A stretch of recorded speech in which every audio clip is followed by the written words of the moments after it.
Assalamualaikum warahmatullahi wabarakatuh. Perkenalkan, nama saya Julia dengan NIM 2248201093. Pada video ini, saya akan menjelaskan kembali mata kuliah Teknologi Bahan Alam tentang pemilihan dan penyiapan bahan, tahapan pembuatan simplisia, dan ekstraksi bahan alam. Masuk ke metode pertama, yaitu pemilihan dan penyiapan bahan. Pemilihan bahan harus dilakukan dengan mengamati taksonomi dari tanaman yang diinginkan.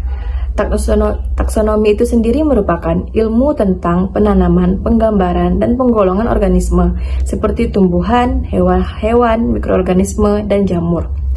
Faktor-faktor yang mempengaruhi senyawa pada tumbuhan itu ada musim, kadar air, intensitas paparan matahari, dan mikroorganisme.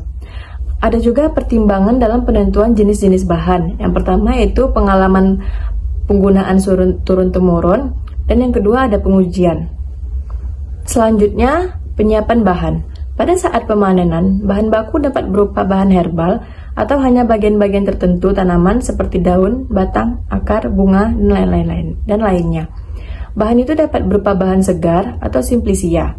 Dan sumber bahan baku itu kita dapatkan berasal dari biota luar atau hasil budidaya. Selanjutnya kita masuk metode yang kedua, yaitu ada tahapan pembuatan simplisia. Yang pertama itu ada tahapannya sortasi basah, digunakan untuk memisahkan bahan dari kotoran. Yang kedua ada pencucian, dilakukan dengan air bersih yang mengalir dan dikeringkan. Yang ketiga ada perajangan, yaitu memotong atau memperkecil ukuran bahan simplisia agar memudahkan pengeringan dan pengemasan. Yang keempat itu ada pengeringan. Pengeringan ini dilakukan dengan sinar matahari, kering angin, atau dapat dilakukan menggunakan oven dengan suhu 60 derajat Celcius, dan juga dapat dilakukan dengan micro freezer drying. Yang kelima itu ada pengecilan ukuran, dilakukan dengan gunting, pisau, atau blender motor. Yang keenam tahapannya itu ada garbling atau sortasi kering. Ini dilakukan sebelum pengemasan untuk memastikan simplisia bebas dari kotoran. Yang ketujuh ada pemeriksaan mutu. Itu dilakukan dengan identifikasi taksonomi, analisis fisikimia, dan mikrobiologi. Tahapan selanjutnya yaitu ada pengemasan atau packaging. Pengemasan itu tergantung pada tempat tujuan, cara pengangkutan, dan perkiraan lama pengerjaan. Pada packaging ini kita cantumkan label seperti nama simplisia, asal, waktu panen, namanya, dan kandungan senyawa aktif apa saja yang terdapat di dalam simplisia tersebut. Yang terakhir yaitu ada penyimpanan. Gudang penyimpanan simplisia harus tahan api, konstruksi baja, tahan panas dan air anti rayap agar mencegah kerusakan akibat cahaya, dan juga oksigen udara dan reaksi kimia internal serta pengotoran lainnya. Lanjut, kita masuk ke dalam topik yang ketiga, itu ada ekstraksi. Ekstraksi itu adalah pengambilan senyawa metabolit sekunder untuk dipisahkan dari ampasnya.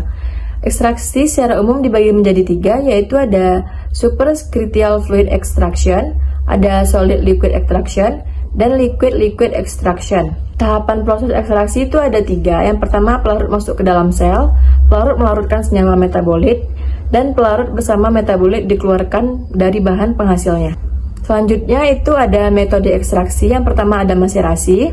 Kelemahannya itu waktu yang lama, senyawa rusak karena terlalu lama dengan pelarut. Kelebihannya itu teknologinya sederhana. Yang kedua ada perkolasi. Yang ketiga ada ekstraksi dengan reflux.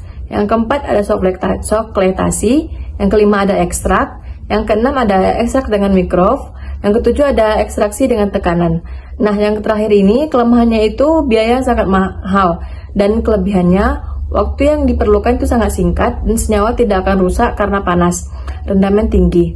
Alat yang digunakan itu ada PLE. Contoh pelarut yang digunakan ada N-heksan, N-butanol, dan etanol.